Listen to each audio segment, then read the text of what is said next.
Hello friends, ഏവർക്കും PSC tips and ട്രിക്സിൻ്റെ പുതിയൊരു ക്ലാസ്സിലേക്ക് സ്വാഗതം. 10th ലെവൽ പ്രിലിമിനറി പരീക്ഷ കഴിഞ്ഞപ്പോൾ നമുക്ക് മനസ്സിലായിട്ടുള്ള ഒരു കാര്യം എന്താണെന്ന് വെച്ചാൽ SCERT ടെക്സ്റ്റ് എന്നാണ് മിക്ക ചോദ്യങ്ങളും വന്നിട്ടുള്ളത്. നേരത്തെയും അങ്ങനെ തന്നെ ആയിരുന്നു, എങ്കിൽ കൂടെ സ്റ്റേറ്റ്മെൻറ്റ് വൈസായിട്ട് തന്നപ്പോൾ നമ്മൾ പഠിച്ച കാര്യങ്ങൾ നമുക്ക് ചില കൺഫ്യൂഷൻസ് പോലെയൊക്കെ വന്നതായിട്ട് തോന്നിയായിരുന്നു നിങ്ങൾക്ക്. അപ്പോൾ അത്തരത്തിലുള്ള കൺഫ്യൂഷൻസ് ഇനി വരാതിരിക്കാൻ വേണ്ടി നമ്മൾ SCERT ഫോക്കസ് ചെയ്തുകൊണ്ട് കുറച്ച് ക്ലാസ്സസ് തയ്യാറാക്കാമെന്നാണ് കരുതിയിട്ടുള്ളത്.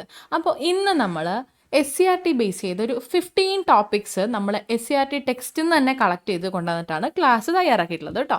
അപ്പോൾ തിരഞ്ഞെടുത്ത ഒരു 15 ടോപ്പിക്സാണ് ഇന്നത്തെ ക്ലാസ്സിൽ ഉൾപ്പെടുത്തിയിട്ടുള്ളത്. SCERT ടെക്സ്റ്റിൽ നിന്ന് നമുക്ക് ഇനിയും ഇത്തരം ഭാഗത്തു നിന്ന് ചോദ്യം വരാനായിട്ടുള്ള സാധ്യതയുണ്ട്. സോ നമുക്കത് പഠിച്ചു വെക്കാവുന്നതാണ്. അപ്പോൾ ക്ലാസ് തുടങ്ങുന്നതിന് മുന്നേ ടെലിഗ്രാം ചാനലിൻ്റെ കാര്യം ഒന്ന് ഓർമ്മിപ്പിക്കുകയാണ്. ഇതുവരെ ടെലിഗ്രാം ചാനലിൽ ജോയിൻ ചെയ്തിട്ടില്ലാത്തവരാണ് നിങ്ങളെങ്കിൽ ക്ലാസ് കാണുന്നതിനോടൊപ്പം തന്നെ അതാ നമ്മൾ ഡിസ്ക്രിപ്ഷൻ ബോക്സിൽ ലിങ്ക് കൊടുത്തിട്ടുണ്ട്. എത്രയും പെട്ടെന്ന് തന്നെ നമ്മുടെ ടെലിഗ്രാം ഫാമിലിയിൽ ജോയിൻ ആവാനായിട്ട് ശ്രദ്ധിക്കുക കേട്ടോ. നോക്കാം, ഒന്നാമത്തെ ടോപ്പിക്കായിട്ട് നമ്മൾ ചൂസ് ചെയ്തിട്ടുള്ളത് പുകവലിയുടെ ദോഷങ്ങളും അതുമായി ബന്ധപ്പെട്ട അസുഖങ്ങളുമാണ്. നോക്കത് ടെക്സ്റ്റിൽ കൊടുത്തിട്ടുള്ളത് ഇതുപോലെയാണ്, നോക്കിക്കേ. ഒന്നാമത്തേത് ശ്വാസകോശാർബുദം അല്ലെങ്കിൽ ലങ് ക്യാൻസർ. പുകയിലയിൽ അടങ്ങിയിരിക്കുന്ന അർബുദകാരികൾ ശ്വാസകോശാർബുദത്തിന് കാരണമാകുന്നു. അതാണ് ശ്വാസകോശാർബുദം അല്ലെങ്കിൽ ലങ് ക്യാൻസർ എന്ന് പറയുന്നത്. ഓക്കെ, അർബുദം ബാധിക്കാത്ത ശ്വാസകോശവും അർബുദം ബാധിച്ച ശ്വാസകോശവും ഇതവിടെ പിക്ചറൈസ് ചെയ്തിട്ടുണ്ട്, ഒന്ന് ശ്രദ്ധിക്കുക. അടുത്തത് ബ്രോങ്കൈറ്റിസ് ആണ്. ബ്രോങ്കൈറ്റിസ് പുകയിലയിലെ ടാർ, കാർബൺ മോണോക്സൈഡ് തുടങ്ങിയവ വായു അറകളിൽ ശ്ലേഷ്മം അടിഞ്ഞുകൂടുന്നതിനും രോഗാണുക്കൾ പെരുകി ശ്വാസകോശത്തിന് വീക്കമുണ്ടാകുന്നതിനും കാരണമാകുന്നു. ഇത്തരത്തിലാണ് ബ്രോങ്കൈറ്റിസ് ഉണ്ടാകുന്നതെന്നാണ് SCERT പറഞ്ഞിട്ടുള്ളത്. പുകയിലയിലെ ടാറും കാർബൺ മോണോക്സൈഡ് വായു അറകളിൽ ശ്ലേഷ്മം അടിഞ്ഞുകൂടുന്നതിനും രോഗാണുക്കൾ പെരുകി ശ്വാസകോശത്തിന് വീക്കമുണ്ടാകുന്നതിനും കാരണമാകുന്നു.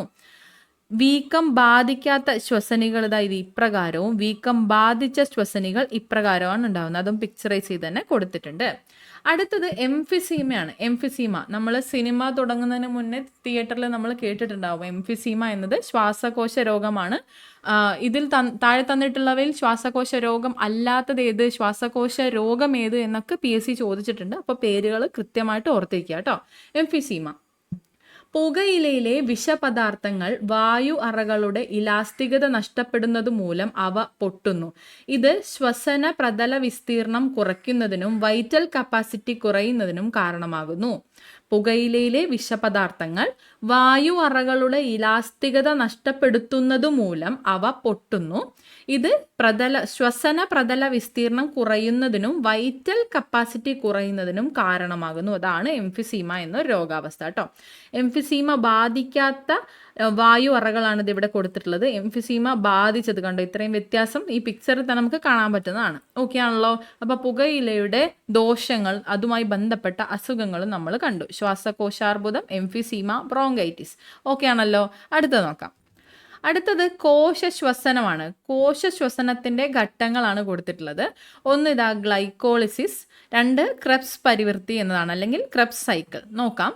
ഗ്ലൈക്കോളിസിസ് കോശശ്വസനത്തിലെ 1-ാം ഘട്ടമാണ് ഗ്ലൈക്കോളിസിസ്. കോശശ്വസനത്തിലെ 1-ാം ഘട്ടം ഗ്ലൂക്കോസിനെ പൈറൂവിക് ആസിഡാക്കി മാറ്റുന്നു. 2 ATP തന്മാത്രകൾ ലഭ്യമാക്കുന്നു.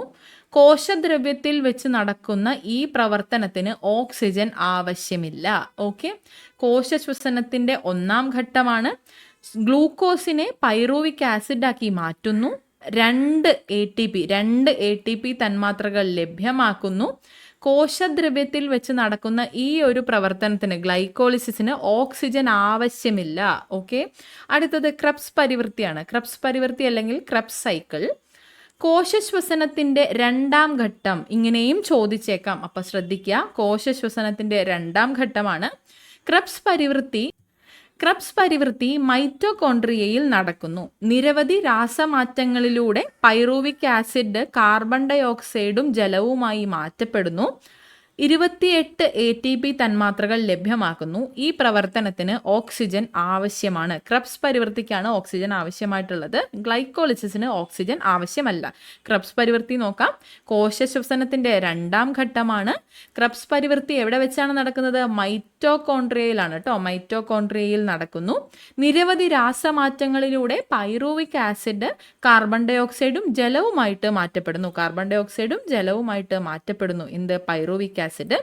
28 ATP തന്മാത്രകൾ ലഭ്യമാക്കുന്നു. ക്രബ്സ് പരിവൃത്തിയിൽ 28 ATP തന്മാത്രകൾ ലഭ്യമാക്കുന്നു.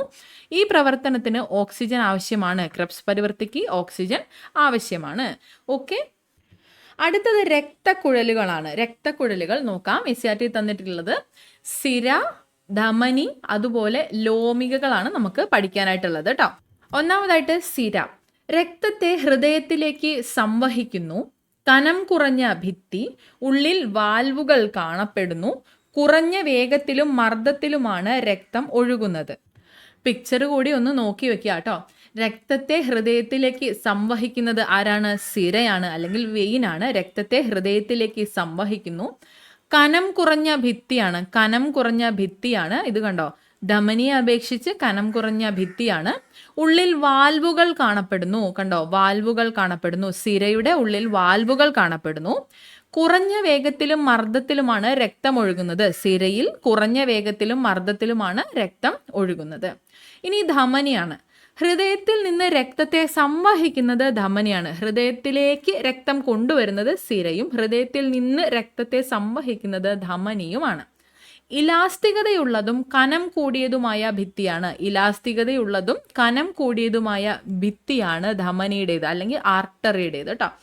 ഉയർന്ന വേഗത്തിലും മർദ്ദത്തിലുമാണ് രക്തം ഒഴുകുന്നത്. ഉയർന്ന വേഗത്തിലും മർദ്ദത്തിലും രക്തം ഒഴുകുന്നത് ഇതിലാണ്? ധമനിയിലാണ്. കുറഞ്ഞ വേഗത്തിലും മർദ്ദത്തിലും രക്തം ഒഴുകുന്നത് സിരയിലുമാണ്. ഓക്കെ ആണോ? അടുത്തത് ലോമികകളാണ്, അല്ലെങ്കിൽ കാപ്പിലറീസ്. ധമനികളെയും സിരകളെയും തമ്മിൽ ബന്ധിപ്പിക്കുന്ന നേർത്ത കുഴലുകളാണ് ലോമികകൾ, അല്ലെങ്കിൽ കാപ്പിലറീസ്. ധമനികളെയും സിരകളെയും തമ്മിൽ ബന്ധിപ്പിക്കുന്ന നേർത്ത കുഴലുകൾ. ഒറ്റനിര കോശങ്ങൾ കൊണ്ട് നിർമ്മിതമായ ഭിത്തിയാണ് ലോമികകൾ. ഒറ്റനിര കോശങ്ങളാണ്. കണ്ടോ, ഒറ്റനിര കോശങ്ങളാണ് ലോമികകളുടെ ഭിത്തി. ഭിത്തിയിൽ അതിസൂക്ഷ്മ സുഷിരങ്ങൾ കാണാം. ഭിത്തിയിൽ അതിസൂക്ഷ്മ സുഷിരങ്ങളുണ്ട്. വാൽവുകൾ കാണപ്പെടും. കുറഞ്ഞ വേഗത്തിലും മർദ്ദത്തിലുമാണ് രക്തം ഒഴുകുന്നത്. കുറഞ്ഞ വേഗത്തിലും മർദ്ദത്തിലുമാണ് രക്തം ഒഴുകുന്നത്. നമ്മൾ സിരയുടെ കാര്യത്തിലും പറഞ്ഞു, ലോമികകളും അങ്ങനെ തന്നെയാണ്. ധമനി മാത്രം വ്യത്യാസമുണ്ടെന്ന് ശ്രദ്ധിക്കുക കേട്ടോ. ധമനികളെയും സിരകളെയും തമ്മിൽ ബന്ധിപ്പിക്കുന്ന നേർത്ത കുഴലുകളാണ് ലോമികകൾ. ഒറ്റനിര കോശങ്ങൾ കൊണ്ട് നിർമ്മിതമായ ഭിത്തിയാണ് ലോമികകളുടേത്. ഭിത്തിയിൽ അതിസൂക്ഷ്മ സുഷിരങ്ങൾ കാണാം. വാൽവുകൾ കാണപ്പെടുന്നില്ല.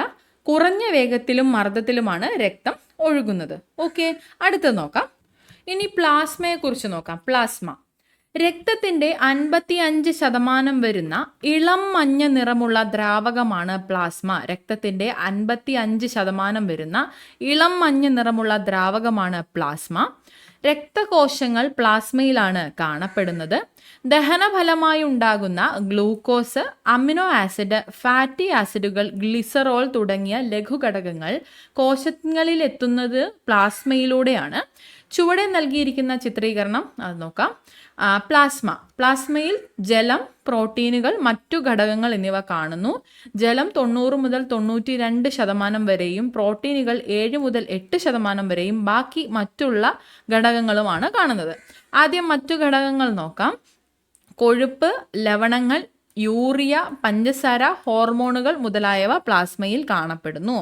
ഇനി പ്രോട്ടീനുകൾ. പ്ലാസ്മയിലെ പ്രോട്ടീനുകൾ ഏതാണെന്ന് നേരത്തെ PSC ചോദിച്ചിട്ടുണ്ട്. നോക്കാം. 1 ആൽബുമിൻ, 2 ഗ്ലോബുലിൻ, 3 ഫൈബ്രിനോജൻ ആണ്.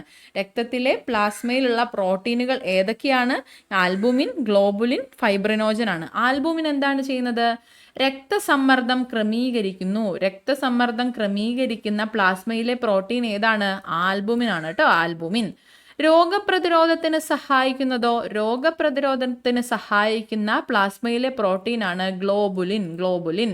ഇനി ഫൈബ്രിനോജൻ രക്തം കട്ട പിടിക്കുന്നതിൽ പ്രധാന പങ്ക് വഹിക്കുന്നു. പ്ലാസ്മയിലെ പ്രോട്ടീൻ ആയിട്ടുള്ള ഫൈബ്രിനോജൻ രക്തം കട്ട പിടിക്കുന്നതിൽ പ്രധാന പങ്ക് വഹിക്കുന്നു. അപ്പോൾ ആൽബുമിൻ, ഗ്ലോബുലിൻ, ഫൈബ്രിനോജൻ നമ്മൾ പഠിച്ചു കഴിഞ്ഞു. അടുത്തത് അടുത്തത് വില്ലിസിനെ കുറിച്ചാണ് നമ്മൾ പഠിക്കാൻ പോകുന്നത്. ആഗിരണം ആരംഭിക്കുന്നു എന്നാണ് SCERT ടെക്സ്റ്റിൽ അത് കൊടുത്തിട്ടുള്ളത്. നോക്കാം.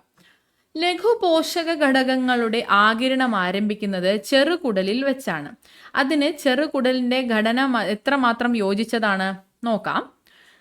ചെറുകുടലിന്റെ ഘടന, വില്ലിസിന്റെ സ്ഥാനവും ഘടനയും എന്ന് പറഞ്ഞിട്ടാണ് നമുക്ക് കൊടുത്തിട്ടുള്ളത്. നോക്കാം, ഇതാ ഇവിടെ ചെറുകുടല്, അതിനുശേഷം വില്ലിസ് ഇവിടെ കൊടുത്തിട്ടുണ്ട്. അതിൽ രക്തലോമികകളും ലാക്ട്രിയലും കാണപ്പെടുന്നുണ്ട്. നോക്കാം. ലാക്ടിയൽ, ഗ്ലൂക്കോസും ഫ്രാക്ടോസും ഗാലക്ടോസും അമിനോ ആസിഡും രക്തത്തിലേക്ക് ആഗിരണം ചെയ്യപ്പെടുന്നു. രക്തലോമികകളിൽ ഗ്ലൂക്കോസും ഫ്രക്ടോസും ഗാലക്ടോസും അമിനോ ആസിഡും രക്തത്തിലേക്ക് ആഗിരണം ചെയ്യപ്പെടുന്നു. ഓക്കെ, അടുത്തത് ലാക്ടിയൽ ആണ്. ലാക്ടിയലില് ഫാറ്റി ആസിഡും ഗ്ലിസറോളും ലാക്ടിയലുകൾക്കുള്ളിലെ ലിംഫിലേക്ക് ആഗിരണം ചെയ്യപ്പെടുന്നു. ലാക്ടിയലിൽ എന്താണ് സംഭവിക്കുന്നത്? ഫാറ്റി ആസിഡും ഗ്ലിസറോളും ലാക്ടിയലിനുള്ളിലുള്ള ലിംഫിലേക്ക് ആഗിരണം ചെയ്യപ്പെടുന്നു. ധമനിയുടെ ശാഖ, ലിംഫ് വാഹി, സിര എന്നിവ മെൻഷൻ ചെയ്തിട്ടുണ്ട്. ഒന്ന് ജസ്റ്റ് നോക്കി വെക്കുക, ബാക്കി കൂടി വായിക്കാം. ചെറുകുടലിന്റെ ഭിത്തിയിൽ കാണുന്ന സൂക്ഷ്മങ്ങളായ വിരലുകൾ പോലെയുള്ള ഭാഗങ്ങളാണ് വില്ലിസുകൾ അല്ലെങ്കിൽ വില്ലി. ഇവ ചെറുകുടലിനകത്തെ പോഷക ആഗിരണത്തിനുള്ള പ്രതല വിസ്തീർണം അനേകം മടങ്ങ് വർദ്ധിപ്പിക്കുന്നു. ഒറ്റനിര കോശങ്ങളാൽ ആവരണം ചെയ്യപ്പെട്ട വില്ലിസുകളിൽ രക്തലോമികകളും ലിംഫ് ലോമികകളായ ലാക്ടിയലുകളും കാണപ്പെടുന്നു. ജലത്തിൽ ലയിക്കുന്ന ലഘുപോഷകങ്ങൾ രക്തത്തിലേക്ക് ആഗിരണം ചെയ്യപ്പെടുന്നു. ഫാറ്റി ആസിഡും ഗ്ലിസറോളും രക്തത്തിലേക്ക് ആഗിരണം ചെയ്യപ്പെടാത്തത് എന്തുകൊണ്ടാണെന്ന് അപ്പം നമുക്ക് നോക്കാം. ചെറുകുടലിന്റെ ഭിത്തിയിൽ കാണുന്ന സൂക്ഷ്മങ്ങളായ വിരലുകൾ പോലെയുള്ള ഭാഗങ്ങളാണ് വില്ലസുകൾ.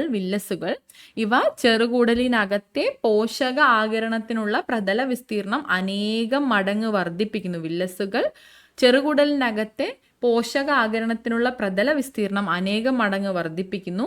ഒറ്റനിര കോശങ്ങളാൽ ആവരണം ചെയ്യപ്പെട്ട വില്ലസുകൾ ഒറ്റനിര കോശങ്ങളാൽ ആവരണം ചെയ്യപ്പെട്ടവയാണ്. ഇവയിൽ രക്തലോമികകളും അതുപോലെ ലാക്ടിയലുകളും, ലിംഫ് ലോമികകളാണ് ലാക്ടിയലുകൾ, ലിംഫ് ലോമികകളായ ലാക്ടിയലും കാണപ്പെടുന്നു. ഓക്കെ, ജലത്തിൽ ലയിക്കുന്ന ലഘുപോഷകങ്ങൾ രക്തത്തിലേക്ക് ആഗിരണം ചെയ്യപ്പെടുന്നു. ഓക്കെ ആണല്ലോ. അപ്പോൾ അടുത്തത് ആമാശയരസവും ഘടകങ്ങളും ധർമ്മവുമാണ് നമ്മൾ ഇനി നോക്കുന്നത്. ആമാശയരസത്തിൽ pepsin enzyme, gastric lipase enzyme, hydrochloric acid, ശ്ലേഷ്മം എന്നിവയാണ് അടങ്ങിയിട്ടുള്ളത്. നോക്കാം, പെപ്സിൻ എൻസൈം എന്താ ചെയ്യുന്നത്? പെപ്സിൻ എൻസൈം പ്രോട്ടീനിനെ ഭാഗികമായി പെപ്റ്റോണുകളാക്കുന്നതാണ് pepsin enzyme. Gastric lipase enzyme എന്താ ചെയ്യുന്നത്? ഗ്യാസ്ട്രിക് ലിപ്പേസ് എൻസൈം കൊഴുപ്പിനെ ഭാഗികമായി ദഹിപ്പിക്കുന്നത് ആരാണ്? ഗ്യാസ്ട്രിക് ലിപ്പേസ് എൻസൈമാണ്. ഇനി ഹൈഡ്രോക്ലോറിക് ആസിഡ് ഭക്ഷണത്തിലെ രോഗാണുക്കളെ നശിപ്പിക്കുന്നു. ആമാശയത്തിൽ നടക്കുന്ന ദഹന പ്രക്രിയയ്ക്ക് യോജിച്ച pH ക്രമപ്പെടുത്തുന്നത് ആരാണ്? ഹൈഡ്രോക്ലോറിക് ആസിഡ് ആണ്. ഭക്ഷണത്തിലെ രോഗാണുക്കളെ നശിപ്പിക്കുന്നതും ഹൈഡ്രോക്ലോറിക് ആസിഡ് ആണ്. ഇനി ദഹനരസങ്ങളുടെ പ്രവർത്തനത്തിൽ നിന്ന് ആമാശയ ഭിത്തിയെ സംരക്ഷിക്കുന്നത് ശ്ലേഷ്മമാണ്. ദഹനരസങ്ങളുടെ പ്രവർത്തനങ്ങളിൽ നിന്ന് ആമാശയ ഭിത്തിയെ സംരക്ഷിക്കുന്നത് ശ്ലേഷ്മമാണ്. പ്രോട്ടീനിനെ ഭാഗികമായി പെപ്റ്റോണുകളാക്കുന്നത് പെപ്സിൻ എൻസൈമാണ്. കൊഴുപ്പിനെ ഭാഗികമായി ദഹിപ്പിക്കുന്നത് ഗ്യാസ്ട്രിക് ലിപ്പേസ് എൻസൈമാണ്.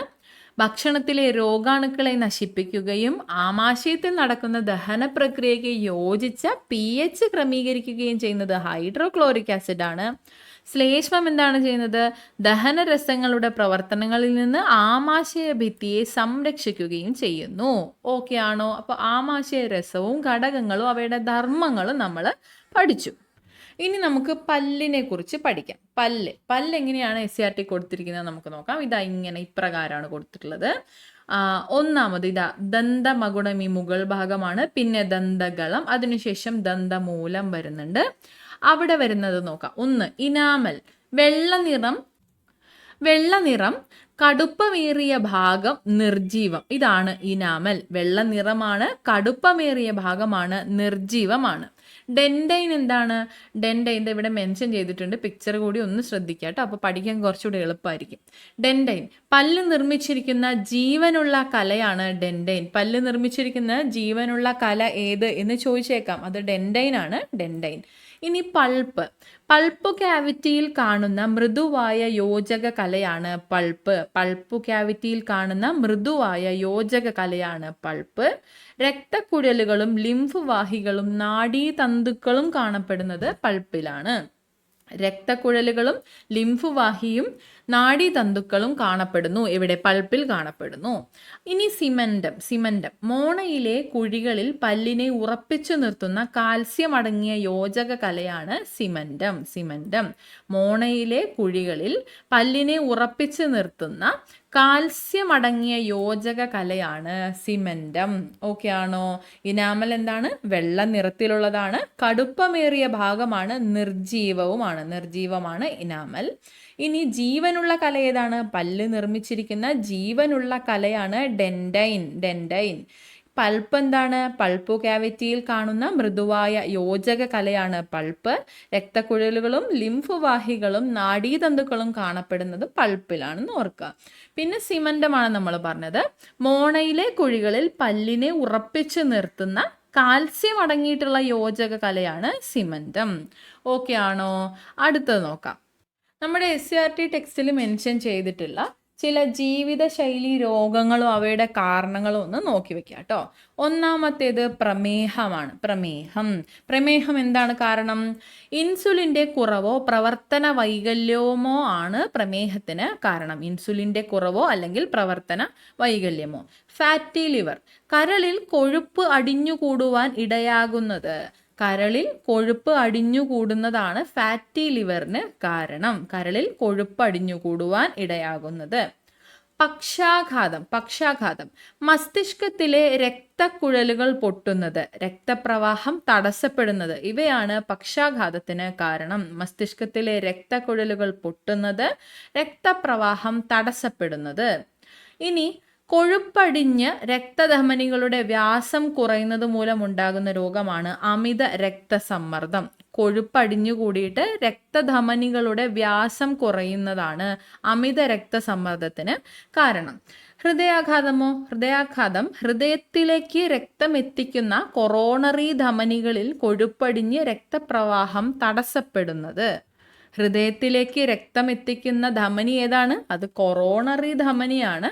അതിൽ കൊഴുപ്പടിഞ്ഞ് രക്തപ്രവാഹം തടസ്സപ്പെടുന്നതാണ് ഹൃദയാഘാതത്തിന് കാരണം. അപ്പോൾ പ്രമേഹം ഇൻസുലിൻ്റെ കുറവോ പ്രവർത്തന വൈകല്യമോ ആണ്. ഫാറ്റി ലിവർ കരളിൽ കൊഴുപ്പടിഞ്ഞുകൂടുവാൻ ഇടയാകുന്നത്. പക്ഷാഘാതം മസ്തിഷ്കത്തിലെ രക്തക്കുഴലുകൾ പൊട്ടുന്നത് അല്ലെങ്കിൽ രക്തപ്രവാഹം തടസ്സപ്പെടുന്നത്. അമിത രക്തസമ്മർദ്ദം കൊഴുപ്പടിഞ്ഞ് രക്തധമനികളുടെ വ്യാസം കുറയുന്നത്. ഹൃദയാഘാതം ഹൃദയത്തിലേക്ക് രക്തം എത്തിക്കുന്ന കൊറോണറി ധമനികളിൽ കൊഴുപ്പടിഞ്ഞ് രക്തപ്രവാഹം തടസ്സപ്പെടുന്നത്. അപ്പോൾ നമ്മൾ ജീവിതശൈലി രോഗങ്ങളും കാരണങ്ങളും കണ്ടു. ഇനി നമുക്ക് ചില സസ്യരോഗങ്ങളും ജന്തുരോഗങ്ങളും നോക്കാം. ആദ്യം സസ്യരോഗം നോക്കുകയാണെങ്കിൽ സസ്യങ്ങൾക്കും പലതരത്തിലുള്ള രോഗങ്ങൾ ഉണ്ടാവാറുണ്ട്. ബാക്ടീരിയ, വൈറസ്, ഫംഗസ് എന്നീ സൂക്ഷ്മജീവികൾ മൂലം സസ്യങ്ങൾക്കുണ്ടാവുന്ന രോഗങ്ങളാണ് ഇതിവിടെ കൊടുത്തിട്ടുള്ളത്. രോഗകാരി, രോഗം എന്നിങ്ങനെയാണ് കൊടുത്തിട്ടുള്ളത്. നോക്കാം. ബാക്ടീരിയ മൂലം ഉണ്ടാവുന്ന രോഗങ്ങൾ. ബാക്ടീരിയ മൂലം സസ്യങ്ങളിൽ ഉണ്ടാവുന്ന രോഗങ്ങളാണ് നെൽച്ചെടിയിലെ ബ്ലൈറ്റ് രോഗം, അതുപോലെ വഴുതനയിലെ വാട്ട രോഗം. നെൽച്ചെടിയിലെ ബ്ലൈറ്റ് എന്ന രോഗം, വഴുതനയിലെ വാട്ട രോഗം.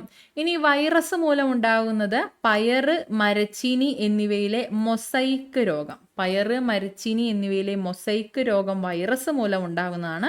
അതുപോലെ വാഴയിലെ കുറുനാമ്പ് രോഗവും വൈറസ് മൂലം ഉണ്ടാകുന്ന രോഗമാണ്. കുറുനാമ്പ് രോഗം.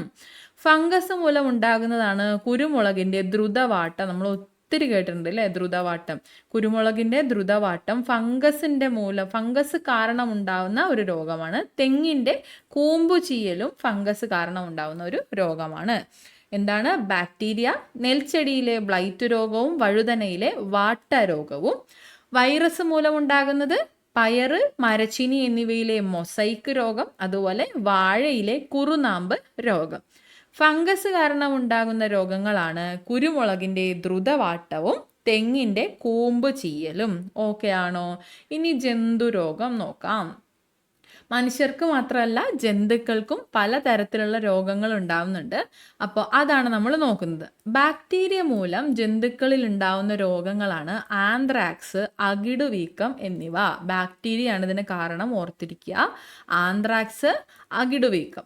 ഇനി വൈറസ് മൂലം ഉണ്ടാകുന്ന രോഗമാണ് എന്ത്? കുളമ്പു രോഗം. കുളമ്പു രോഗം ബാക്ടീരിയ മൂലം ഉണ്ടാകുന്നത് ആന്ത്രാക്സ്, അകിടുവീക്കം. അത് അങ്ങനെയും ചോദിക്കാം, തിരിച്ചും ചോദിക്കാം. ആന്ത്രാക്സിനും അകിടുവീക്കത്തിനും കാരണമായ രോഗകാരി ഏതാണ്? അത് ബാക്ടീരിയ ആണ്. കുളമ്പ് രോഗത്തിന്റെ രോഗകാരിയോ? അത് വൈറസ് ആണ്. ഓക്കെ ആണല്ലോ? അടുത്തതായിട്ട് നമ്മൾ നോക്കുന്നത് ജനിതക പരിഷ്കാരങ്ങളുമായി ബന്ധപ്പെട്ട് SCERT തന്നിട്ടുള്ള ഒരു ഭാഗമാണ്.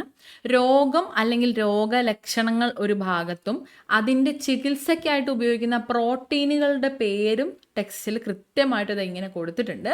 അത് നമുക്കൊന്ന് നോക്കാം. ചികിത്സയ്ക്ക് ഉപയോഗിക്കുന്ന പ്രോട്ടീനുകളുടെ പേര് ഇന്റർഫെറോണുകൾ, ഇൻസുലിൻ, എൻഡോർഫിൻ, സൊമാറ്റോട്രോപ്പിൻ എന്നിവയാണ്. ചിലത് നമ്മൾ കേട്ടിട്ടുണ്ടാവും, മറ്റു ചിലത് നമ്മളിതാ ഇപ്പം പഠിക്കും. ഓക്കെ, നോക്കാം.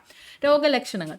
വൈറൽ രോഗങ്ങൾക്ക് ചികിത്സയ്ക്ക്, വൈറൽ രോഗങ്ങളുടെ ചികിത്സയ്ക്ക് ഉപയോഗിക്കുന്ന പ്രോട്ടീനുകളാണ് ഇന്റർഫെറോൺ. ഇന്റർഫെറോൺ എന്നത്, ഇന്റർഫെറോൺ എന്തിനാണ് ഉപയോഗിക്കുന്നത്? വൈറൽ രോഗങ്ങളുടെ ചികിത്സയ്ക്ക് ഉപയോഗിക്കുന്ന പ്രോട്ടീനിൻ്റെ പേരാണ് ഇന്റർഫെറോണുകൾ. ഇന്റർഫെറോണുകൾ വൈറൽ രോഗങ്ങളുടെ ചികിത്സയ്ക്ക് ഉപയോഗിക്കുന്ന പ്രോട്ടീനുകളാണ്. ഓക്കെ. ഇനി ഇൻസുലിൻ. ഇൻസുലിൻ പ്രമേഹ രോഗത്തിൻ്റെ ചികിത്സയ്ക്ക് ഉപയോഗിക്കുന്ന ഒരു പ്രോട്ടീനാണ്. ഇൻസുലിൻ പ്രമേഹം നമ്മളെല്ലാവർക്കും അറിയാവുന്നതാണ് അല്ലേ? ഇൻസുലിൻ പ്രമേഹം. ഇൻസുലിൻ എന്നത് പ്രമേഹ രോഗത്തിൻ്റെ ചികിത്സയ്ക്ക് ഉപയോഗിക്കുന്നതാണ്. ഇനി എൻഡോർഫിൻ എന്തിനാണ്? എൻഡോർഫിൻ വേദനയ്ക്കാണ് കേട്ടോ. വേദനയ്ക്ക് ഉപയോഗിക്കുന്ന പ്രോട്ടീനാണ് എൻഡോർഫിൻ എന്നത്. എൻഡോർഫിൻ. ഇനി വളർച്ചാ വൈകല്യങ്ങൾക്ക് ഉപയോഗിക്കുന്നതാണ് സൊമാറ്റോട്രോപ്പിൻ. സൊമാറ്റോട്രോപ്പിൻ വളർച്ചാ വൈകല്യവുമായിട്ടാണ് ബന്ധപ്പെട്ടിരിക്കുന്നതെന്ന് ഓർത്തിരിക്കുക കേട്ടോ. ഇന്റർഫെറോണുകൾ വൈറൽ രോഗവുമായിട്ട് ബന്ധപ്പെട്ടിരിക്കുന്നു. ഇൻസുലിൻ പ്രമേഹവുമായിട്ട് ബന്ധപ്പെട്ടിരിക്കുന്നു. എൻഡോർഫിൻ വേദന, സൊമാറ്റോട്രോപ്പിൻ വളർച്ച വൈകല്യങ്ങളുമായി ബന്ധപ്പെട്ടിരിക്കുന്ന പ്രോട്ടീനാണെന്ന് ഓർത്തിരിക്കുക. അടുത്തത് ചില രോഗനിർണയ ഉപകരണങ്ങളും അവയുടെ ഉപയോഗമാണ് ഇനി നോക്കാനുള്ളത്. നോക്കാം. ഒന്നാമതായിട്ട് ഇലക്ട്രോ എൻസെഫലോഗ്രാം അല്ലെങ്കിൽ EEG. ഉപകരണം ഏതാണ്? EEG, ഇലക്ട്രോ എൻസെഫലോഗ്രാം ആണ്. എന്തിനാണ് അത് ഉപയോഗിക്കുന്നത്? മസ്തിഷ്കത്തിലെ വൈദ്യുത തരംഗങ്ങളെ രേഖപ്പെടുത്താനാണ് EEG അല്ലെങ്കിൽ ഇലക്ട്രോ എൻസെഫലോഗ്രാം ഉപയോഗിക്കുന്നത്. അടുത്തത് ECG ആണ്. Electro cardiogram. സുപരിചിതമായിട്ടുള്ള ഒന്നാണ് അല്ലേ ECG. ഇലക്ട്രോ കാർഡിയോഗ്രാം ഫുൾ ഫോമും കൂടെ ഓർത്തിരിക്കുക എല്ലാത്തിൻ്റെതും. ഹൃദയപേശിയിലെ വൈദ്യുത തരംഗങ്ങളെ രേഖപ്പെടുത്താൻ നമുക്ക് അറിയാവുന്ന അവയായിരിക്കും. എന്നാലും കഴിഞ്ഞ ദിവസത്തെ ക്വസ്റ്റ്യൻ പേപ്പറൊക്കെ കണ്ടതല്ലേ? സ്റ്റേറ്റ്മെന്റ് വൈസ് വരുമ്പോൾ നമുക്ക് കൺഫ്യൂഷൻസ് ഉണ്ടാകും. തെറ്റൊന്നും അല്ല, അത് ശ്രദ്ധിക്കുക. മസ്തിഷ്കത്തിലെ വൈദ്യുത തരംഗങ്ങളെ രേഖപ്പെടുത്താൻ EEGയും ഹൃദയപേശിയിലെ വൈദ്യുത തരംഗങ്ങളെ രേഖപ്പെടുത്താൻ ECGയുമാണ് ഉപയോഗിക്കുന്നത്. തെറ്റിപ്പോവരുത്, കൃത്യമായിട്ട് പഠിച്ചേക്കുക കേട്ടോ. അൾട്രാസൗണ്ട് സ്കാനറാണ് അടുത്തത്.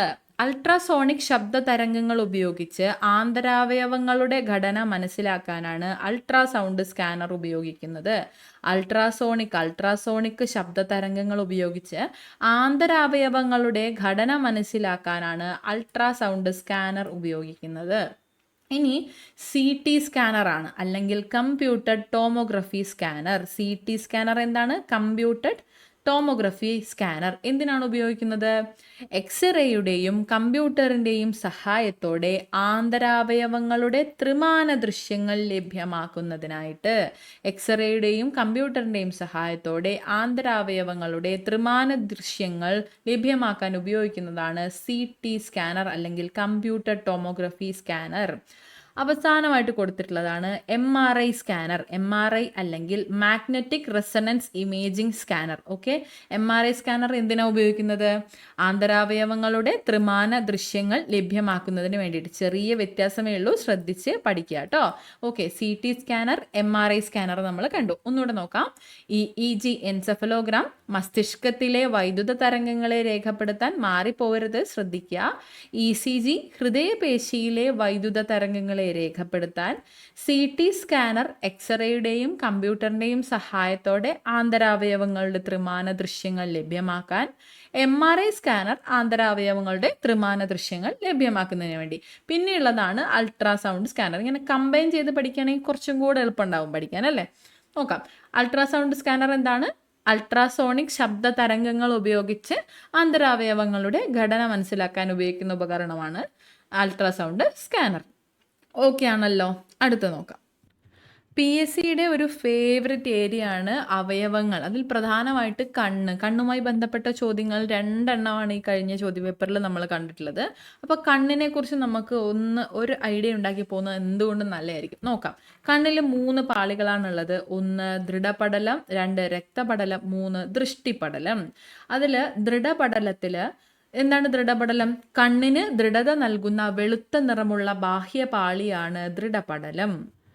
കണ്ണിന് ദൃഢത നൽകുന്ന വെളുത്ത നിറമുള്ള ബാഹ്യപാളിയാണ് ദൃഢപടലം. യോജക കലയാൽ നിർമ്മിതമാണ് ദൃഢപടലം. ഇനി ദൃഢപടലത്തിൽ 2 പേരെ നമുക്ക് പഠിക്കാനുണ്ട്. 1 കോർണിയ, 2 കൺജങ്ക്റ്റീവ. ഓക്കെ.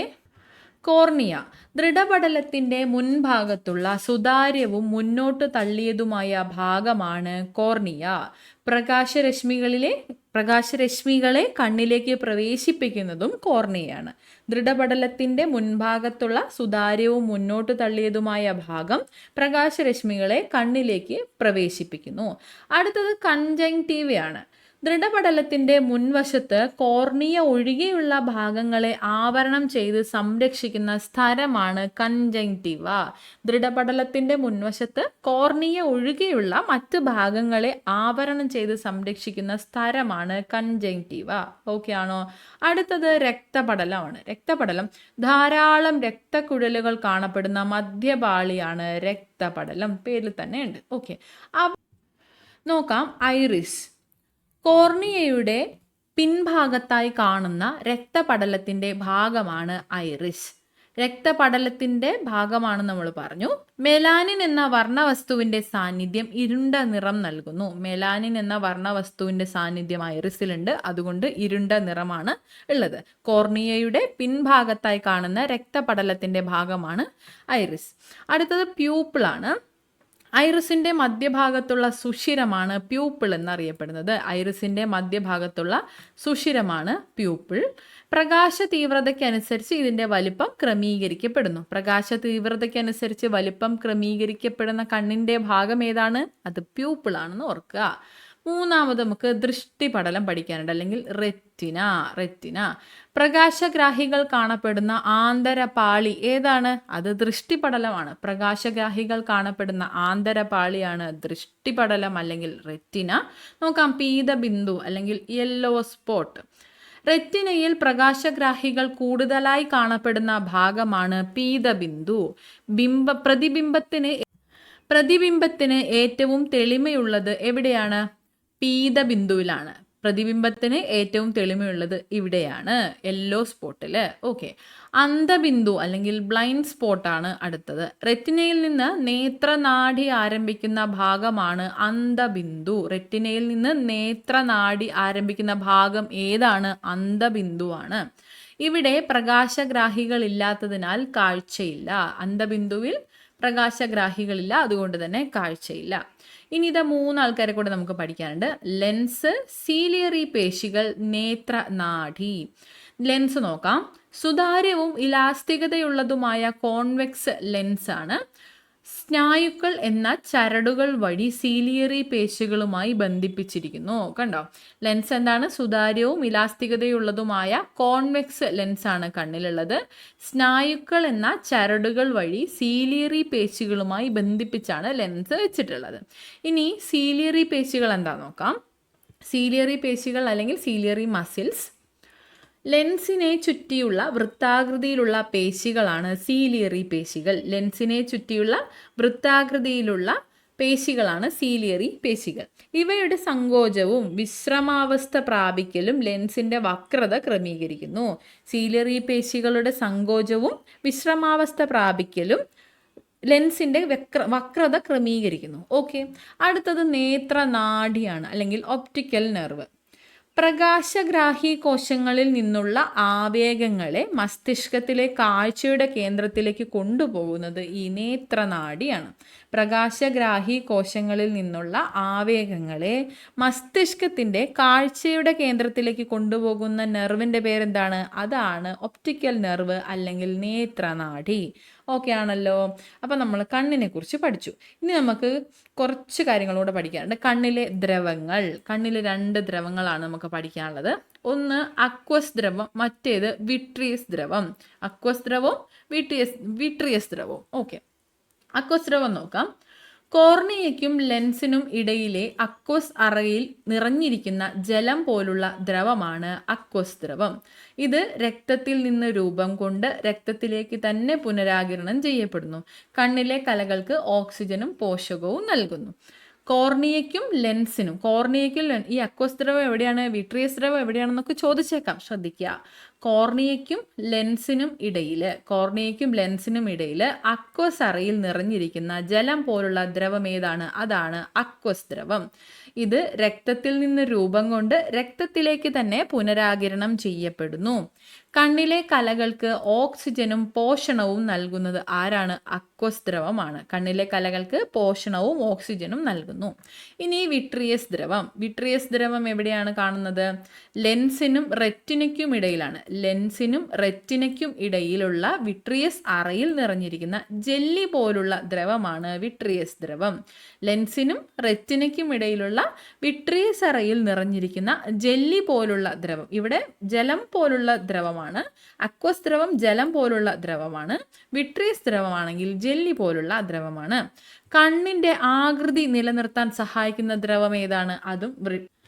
അതും വിട്രിയസ് ദ്രവമാണ്. കണ്ണിന്റെ ആകൃതി നിലനിർത്താൻ സഹായിക്കുന്നു. ഓക്കെ ആണല്ലോ. അപ്പോൾ അക്വസ് ദ്രവം നമ്മൾ കണ്ടു, വിട്രിയസ് ദ്രവം കണ്ടു. അപ്പോൾ കണ്ണിനെ കുറിച്ച് ഒരു ധാരണ കിട്ടി. ഇനി നേത്രവൈകല്യങ്ങളും രോഗങ്ങളും നോക്കാം. നേത്രവൈകല്യങ്ങൾ, രോഗങ്ങൾ. അപ്പോൾ നേത്രവൈകല്യങ്ങളെ കുറിച്ച് പറയുകയാണെങ്കിൽ, ഒന്ന് നിശാന്തത അല്ലെങ്കിൽ നൈറ്റ് ബ്ലൈൻഡ്നെസ്.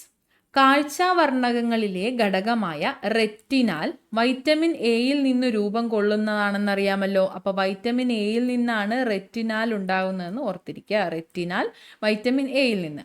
വൈറ്റമിൻ എയുടെ ലഭ്യത കുറയുമ്പോൾ റെറ്റിനാലിൻ്റെ അളവ് കുറയുകയും റോഡോപ്സിൻ്റെ പുനർനിർമ്മാണം തടസ്സപ്പെടുകയും ചെയ്യും.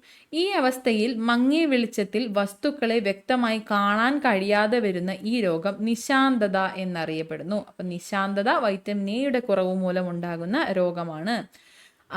വൈറ്റമിൻ എയുടെ ലഭ്യത കുറയുമ്പോൾ റെറ്റിനാലിൻ്റെ അളവ് കുറയുകയും റോഡോപ്സിൻ്റെ പുനർനിർമ്മാണം തടസ്സപ്പെടുകയും ചെയ്യുന്നു. ഈ ഒരു അവസ്ഥയിൽ മങ്ങിയ വെളിച്ചത്തിൽ വസ്തുക്കളെ വ്യക്തമായി കാണാൻ കഴിയാതെ വരുന്ന അവസ്ഥയാണ് നിശാന്തത അല്ലെങ്കിൽ നൈറ്റ് ബ്ലൈൻഡ്നെസ്. അടുത്തത് സിറോഫ്താൽമിയ. വൈറ്റമിൻ എയുടെ തുടർച്ചയായ അഭാവമുണ്ടായാൽ, ഇതേപോലെ തന്നെ ചോദിച്ചിട്ടുണ്ട്, വൈറ്റമിൻ എയുടെ തുടർച്ചയായ അഭാവം മൂലമുണ്ടാകുന്ന രോഗം ഏതാണ്? അതാണ് സിറോഫ്താൽമിയ. വൈറ്റമിൻ എയുടെ തുടർച്ചയായ അഭാവമുണ്ടായാൽ നേത്രാവരണവും കോർണിയയും വരണ്ട് കോർണിയ അതാര്യമായി തീരുന്നു. ഇത് സിറോഫ്താൽമിയ എന്ന അവസ്ഥയിലേക്കും തുടർന്ന് അന്ധതയിലേക്കും നയിക്കുന്നു. ഓക്കെ, അപ്പോൾ സിറോഫ്താൽമിയ നമ്മൾ കണ്ടു. അടുത്തത് വർണ്ണാന്തത. ചുവപ്പ്, പച്ച, നീല എന്നീ നിറങ്ങൾ തിരിച്ചറിയാനുള്ള കോൺ കോശങ്ങൾ റെറ്റിനയിൽ ഉണ്ടല്ലോ. കോൺ കോശങ്ങളുടെ തകരാറു മൂലം ചിലർക്ക് ചുവപ്പും പച്ചയും നിറങ്ങൾ വേർതിരിച്ചറിയാൻ കഴിയില്ല. ഈ രോഗാവസ്ഥയാണ് വർണ്ണാന്തത അല്ലെങ്കിൽ കളർ ബ്ലൈൻഡ്നെസ്. വർണ്ണാന്തതയുള്ളവരെ സൈന്യത്തിലോ ഡ്രൈവർ, പൈലറ്റ് മുതലായ ജോലികൾക്കോ തിരഞ്ഞെടുക്കാറില്ല. കൃത്യമായി കളർ കാണാൻ പറ്റാത്തൊരവസ്ഥയാണ് വർണ്ണാന്തത അല്ലെങ്കിൽ കളർ ബ്ലൈൻഡ്നെസ്. കോൺ കോശങ്ങളുടെ തകരാറു മൂലം ചിലർക്ക് ചുവപ്പും പച്ചയും നിറങ്ങൾ വേർതിരിച്ചറിയാൻ കഴിയില്ല. ഈ രോഗാവസ്ഥയാണ് വർണ്ണാന്തത അല്ലെങ്കിൽ കളർ ബ്ലൈൻഡ്നെസ്. ഓക്കെ, അടുത്തത് ഗ്ലോക്കോമ.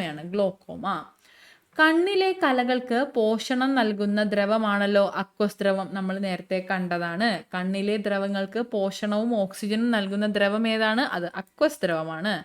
അക്വസ് ദ്രവത്തിന്റെ പുനരാകിരണം നടക്കാതെ വരുമ്പോൾ കണ്ണിനുള്ളിലുള്ള മർദ്ദം കൂടുന്നു. അക്വസ് ദ്രവത്തിന്റെ നമ്മളിത് ഇവിടെ കണ്ടു.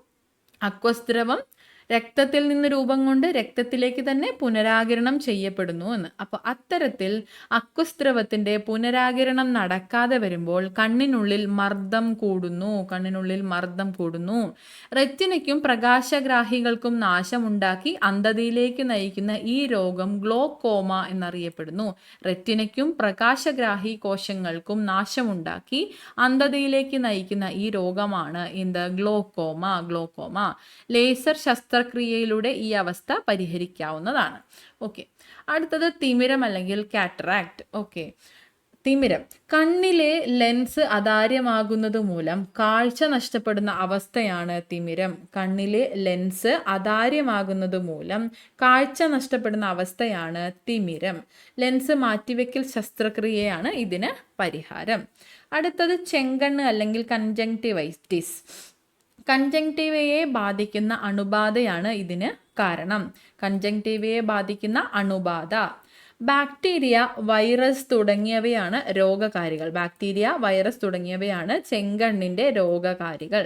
സ്പർശനത്തിലൂടെയും മറ്റുമാണ് ഈ രോഗം പകരുന്നത്. ശുചിത്വം പാലിക്കുന്നതിലൂടെ ഒരു പരിധിവരെ ഈ രോഗത്തെ തടയാം.